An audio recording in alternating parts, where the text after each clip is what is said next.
오늘 말씀은 사도행전 21장 15절로부터 30절까지 말씀입니다. 우리 함께 읽겠습니다. 이 여러 날 후에 행장을 준비하여 예루살렘으로 올라갈새 가이사랴에 몇 제자가 함께 가며 한 오랜 제자 구브로 사람 나손을 데리고 가니 이는 우리가 그의 집에 유하려 함이라. 예루살렘에 이르니 형제들이 우리를 기꺼이 영접하거늘 그 이튿날 바울이 우리와 함께 야고보에게로 들어가니 장로들도 다 있더라. 바울이 문안하고 하나님이 자기의 봉사로 말미암아 이방 가운데서 하신 일을 낱낱이 고하니 저희가 듣고 하나님께 영광을 돌리고 바울더러 이르되 형제여 그대도 보는 바에 유대인 중에 믿는 자 수만 명이 있으니 다 율법에 열심 있는 자라. 내가 이방에 있는 모든 유대인을 가르치되 모세를 배반하고 아들들에게 할례를 하지 말고 또 규모를 지키지 말라 한다 함을 저희가 들었노라. 그러면 어찌할꼬 저희가 필연 그대에 온 것을 들으리니 우리가 말하는 이대로 하라. 서원한 네 사람이 우리에게 있으니 저희를 데리고 함께 결례를 행하고 저희를 위하여 비용을 내어 머리를 깎게 하라. 그러면 모든 사람이 그에게 대하여 들은 것이 헛된 것이고 그대도 율법을 지켜 행하는 줄로 알 것이라.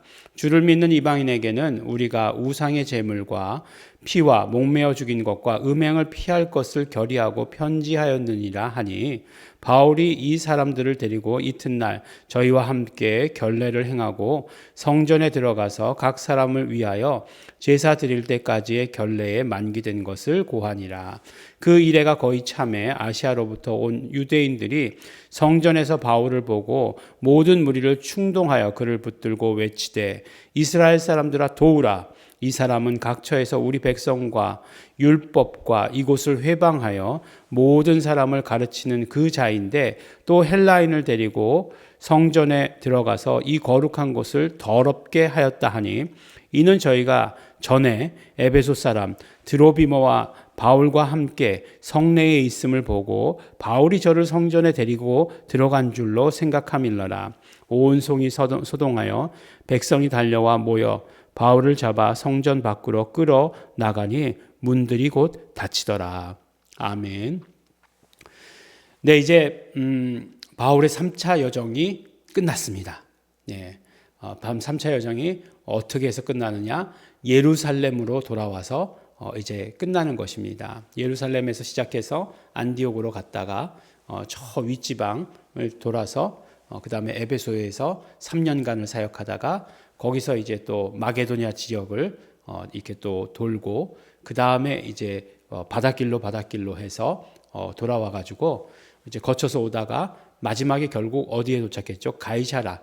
지난 시간에 가이사랴라고 하는 곳에 도착했습니다. 가이사랴에 많은 제자가들이 있었던 것 같아요. 그래서 또 그 가이사랴에 빌립도 있었다고 말씀하지 않았습니까? 그래서 그 가이사랴에서 한 일주일 동안 있다가 그 다음에 이제 또 헤로로 해서 어디까지 돌아왔느냐? 바로 이제 가이사랴가 이제 마지막 항구고 이제 그 다음부터는 예루살렘까지 육로로 오는 것이겠죠. 육로로 왔습니다. 이제 마지막이에요. 그래서 3차 전도 여행이 여기서 끝난 것입니다. 그래서 항상 그 예루살렘으로 돌아오면 하는 일이 뭐냐면 야고보를 만나죠. 네. 야고보를 왜 만날까요? 그렇죠. 야고보가 그때 당시 예루살렘 교회의 리더였기 때문에 야고보를 만납니다. 우리는 항상 베드로를 생각하는데 베드로는 마치 꼭 선교사처럼 돌아다녔던 것 같아요. 우리 쿠어바디스 영화 보면은 늘 이렇게 돌아다니지 않습니까? 그리고 다시 그 핍박받던 로마로 들어가가지고 거꾸로 십자가에 못 박혀 죽는 그런 장면들 나오는데 이제 그 예루살렘 교회를 지키고 있었던 것은 야고보였어요. 누구 야고보였을까요? 네. 그렇죠. 예수님의 동생 야고보. 네. 왜냐하면은 예수님의 제자 중에서도 야고보가 둘이었어요. 큰 야고보, 작은 야고보라고 하는 야고보가 둘이었어요. 알페오의 아들 야고보, 그다음에 세베대의 아들 야고보가 있었죠. 근데 이제 세베대의 아들들이라고 하는 야고보는 야고보와 요한으로 대표되는 야고보잖아요. 근데 이 야고보가 아닌 이유는 뭐죠? 제일 먼저 순교했기 때문이죠. 그래서 우리가 야고보의 계보를 정리하는 데 큰 도움이 되죠. 그래서 제일 먼저 순교하고 같은 형제인데 요한은 제일 오래 살았고 그 다음에 이제 뭐 작은 야고보의 이야기는 사실 이렇게 많이 기록되어 있지 않는 것을 보게 됩니다. 근데 이제 보고를 했어요. 그래서 정말 많은 일들, 그러니까 뭐 많은 사람들이 돌아왔다. 이렇게 보고하지 않고 오늘 말씀을 보니까 이방 사람들 가운데 하나님께서 하신 일들 이렇게 이야기하고 있어요. 항상 주어가 하나님이십니다. 간증을 할 때도 그래요. 하나님께서 하셨다. 네, 하나님께서 하셨다. 물론 하나님께서 하신 것을 내가 경험한 거지만 이게 아다르고 어다르잖아요. 그 다음에 어디다가 방점을 두느냐의 차이잖아요. 그래서 항상 우리가 간증할 때는 하나님이 이 일을 하셨다라고 하는 것으로 우리가 항상 그 관심을 기울여야 합니다. 참 간증이 중요하더라고요. 예. 항상 이렇게 사역이 저도 이렇게 교회에 이렇게 사역을 하면서 이게 뭔가 이렇게 지금 약간 뭔가 이렇게 다운되고 있다라고 이렇게 느낄 때 간증들이 큰 힘을 해줍니다.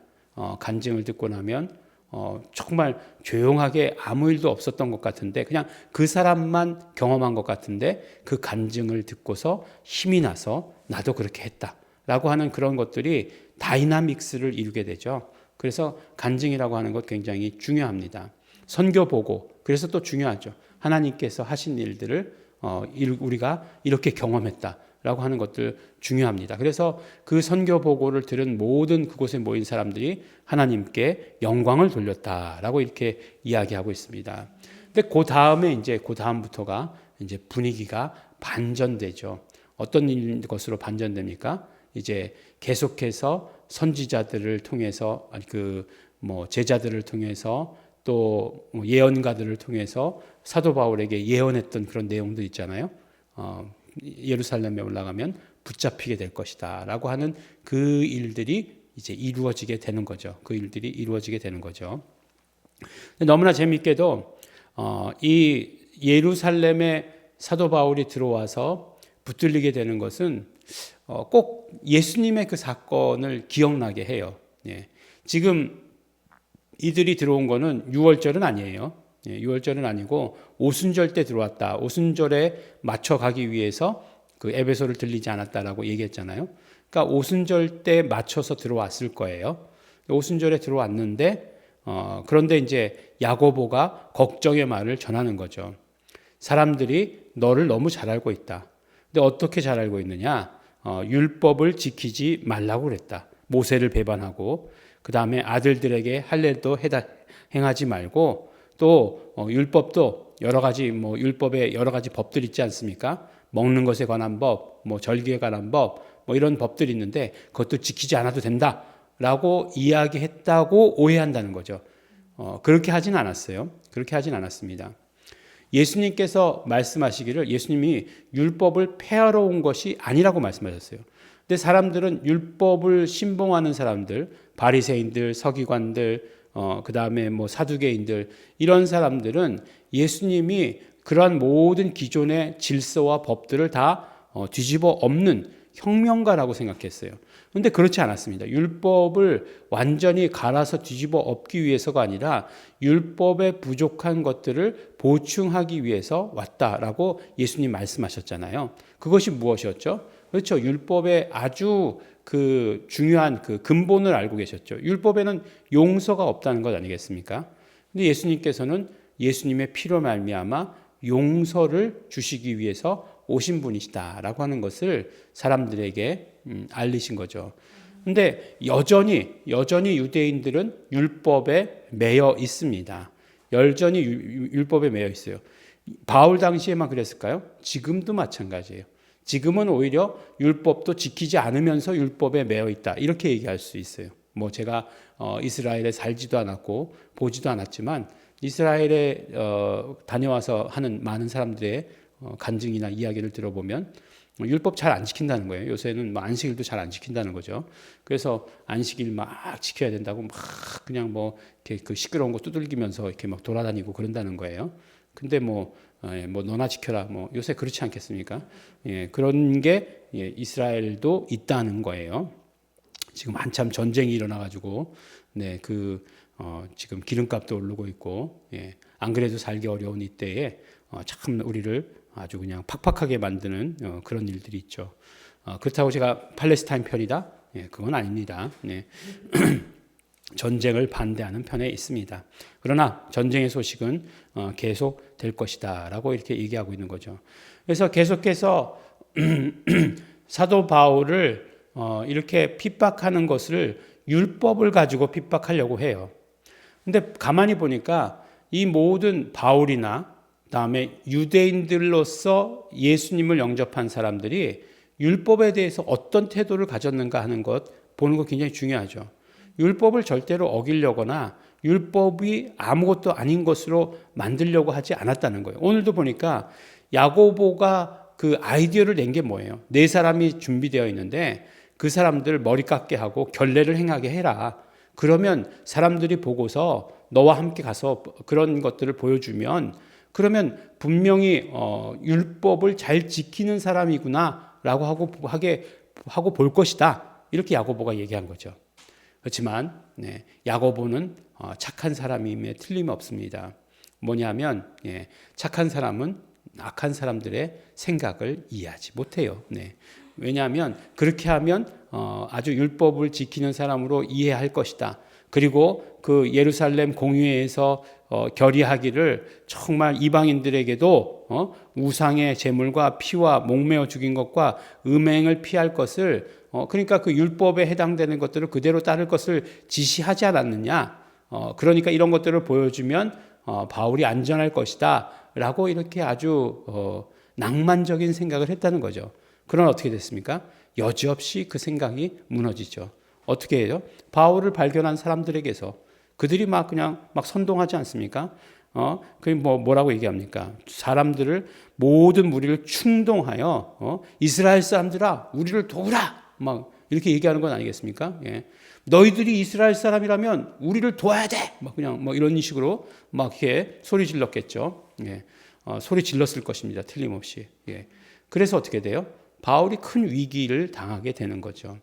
근데 실제로 그들이 어떤 주장한 것은 성전을 더럽혔다는 것 아니겠어요? 성전 모독이잖아요. 성전 모독. 예수님께 대해서도 뭐라고 얘기하고 있어요? 성전을 허물고 사흘 만에 짓겠다고 한 이어 성전을 건드렸을 때 예수님에 대해서 그냥 분노하고 그것을 잊어버리지 않고 끝까지 십자가에 달릴 때까지의 그 죄목으로 부르지 않았습니까? 근데 지금 사도 바울도 와서 그런 일이 없었어요. 그러니까 예루살렘 성 안에 성전이 있었으니까 예루살렘 성에 그 에베소 사람을 데리고 왔죠. 드로비모라고 하는 사람을 데리고 와서 그가 함께 있는 것을 보고 이방인과 함께 있는 것을 보고 성전에도 함께 들어갔을 것이다라고 추측한 거죠. 그리고 그것을 가지고 이렇게 사람들을 선동한 거죠. 이것으로 성전을 괴롭혔다. 이 사람들에게 있어서 성전은 굉장히 그 민감한 사안이잖아요. 그 전에 어떤 일이 있었습니까? 마카비 전쟁이라는 걸 통해서 성전을 되찾아왔잖아요. 근데 그 마카비 전쟁이 결국 일어났던 그 가장 큰 요인은 무엇이었어요? 로마의 그 티투스 장군이 들어와 가지고 거기서 그냥 돼지고기 잡고 돼지 잡고 그냥 그 성전에서 성전을 더럽히는 일을 한 거 아니에요? 거기서 우상을 섬기려고 하고 그랬던 건 아니겠습니까? 그러니까 민감한 거예요. 이 성전이 더럽혀진다는 거에 대해서. 근데 이제 이방인이 들어왔다. 그 성전 기둥에는 그런 말이 써져 있다고 해요. 이방인이 이 선을 넘어오면 그 목숨도 책임지지 못한다. 지금 그렇게 써져 있는 글이 지금 고고학을 발달로 발견됐다는 거예요. 그러니까 얼마나 그냥 죽인다는 거죠. 그래서 이제 사도 바울도 이제 저걸로다가 죽이려고 그것으로 가지고 죽이려고 이제 붙잡게 되는 거죠. 붙잡히죠. 근데 붙잡히는데 결국은 로마 군인들이 이제 구해내긴 합니다. 근데 결국은 이제 그 다음부터는 마음껏 사도 바울이 원하는 대로 돌아다니는 그런 삶은 이제 아니에요. 이제 여기서부터 이제 시작해서 이제 예루살렘으로부터 시작해서 이제 또 가이사라라고 하는 곳, 이 총독의 관저가 있는 곳이 가이사라니까 그것으로 후송되고, 가이사라에서 이제 다시 이제 이 사람이 로마 사람이니까, 로마 시민권자를 가진 사람이니까 로마까지 압송되는 그 여정이 또 남아있는 것을 보게 됩니다. 그러면서도 3차 전도 여행이 끝이라고 얘기하지 아니하고 그것을 어떤 사람들은 4차 전도 여행이다라고 이렇게 이야기해요. 그래서 여기서 또 4차 전도 여행의 시작이다라고 이렇게 이야기를 합니다. 보면 악한 것들이 하는 방법들, 절대로 착한 사람은 악한 사람을 이길 수 없어요. 야고보처럼 그렇게 평생 기도만 한 사람이 악한 사람을 이길 수 없어요. 그러나 그렇다고 해가지고 야고보가 진 거냐? 그렇지 않죠. 결국 그 모든 것들이 하나님의 뜻 안에 있었고 하나님의 계획 안에 있었던 것을 우리가 보게 됩니다. 안타깝죠. 계속해서 사도 바울이 유대인들의 그 선동에 당하고 하는 것들이 보면 안타깝긴 하지만, 그렇다고 해서 예수님이 이 싸움에서 진 거냐? 그렇지 않습니다. 보면은 이제 그 갈리오가 그 재판을 할 때 아가야의 총독이었던 갈리오가 이것이 너희의 율법에 대한 것들, 아니면 이름들에 대한 것들, 아니면은 그 다음에 로고스에 대한 것들이면 너희가 마음대로 해라라고 이렇게 얘기했는데, 결국 사도행전은 보면은 율법으로 인해서, 예수 이름으로 인해서, 그 다음에 로고스로 인해서 아주 전쟁터가 되는 것을 보게 되는 것입니다. 그 전쟁 가운데서 그것이 바로 영적 전쟁이고, 영적 전쟁의 승리를 얻는 우리 사도 바울을 우리가 보게 되는 것입니다. 우리가 이 말씀을 통해서 우리 전체적으로 깨달아야 되는 것, 결국은 우리가 율법의 완성, 예수 그리스도는 율법의 완성이시다라고 하는 사실 우리 깨달아야 될 것이고, 그리고 어떠한 환경에도 불구하고 그것이 불리하거나 그것이 나쁜 환경이거나 그럼에도 불구하고 거기서 하나님의 뜻을 순종하는 우리 사도 바울의 모습을 우리가 발견하게 됩니다. 우리도 그 길을 지금 비록 우리의 환경이, 우리의 주변이 나에게 불리해 보이고 나에게 별로 이롭지 않아 보인다 할지라도 그 안에서 우리가 하나님의 뜻을 발견하시는 우리 성도 여러분 되시기를 예수 이름으로 축원합니다. 기도하겠습니다. 하나님 아버지 감사합니다. 오늘도 우리가 성령님의 인도하심 따라 그 길을 걸어가게 하여 주신 것 감사하고 감사합니다. 지금 당장 그것이 우리에게 불리해 보이고 우리를 억압하는 것처럼 보이고 억울해 보인다 할지라도, 그러나 그것을 통해서 이루시는 하나님의 뜻을 우리는 발견할 수 있도록 하여 주시옵소서. 언제나 하나님께, 성령님께 사로잡힌 바 되어서 하나님 아버지 우리 이 길 걸어갈 수 있도록 하여 주시옵소서. 용기 잃지 않게 하여 주시옵시고 능력 공급하여 주시옵시고 때마다 예수 이름으로 보존하여 주시는 것을 우리 마음껏 경험케 하여 주시옵소서. 감사드립니다. 예수님 이름으로 기도드렸습니다. 아멘. 그러므로 우리 이 시간에 기도하실 때 성령님 온전히 우리가 우리의 환경이 아니라 하나님의 뜻에 순종하는 자 되게 하여 주시옵소서. 하나님의 뜻만 따르는 자 되게 하여 주시옵소서. 성령님 함께 하여 주시옵소서. 역사하여 주시옵소서. 다 같이 통성으로 기도하시겠습니다.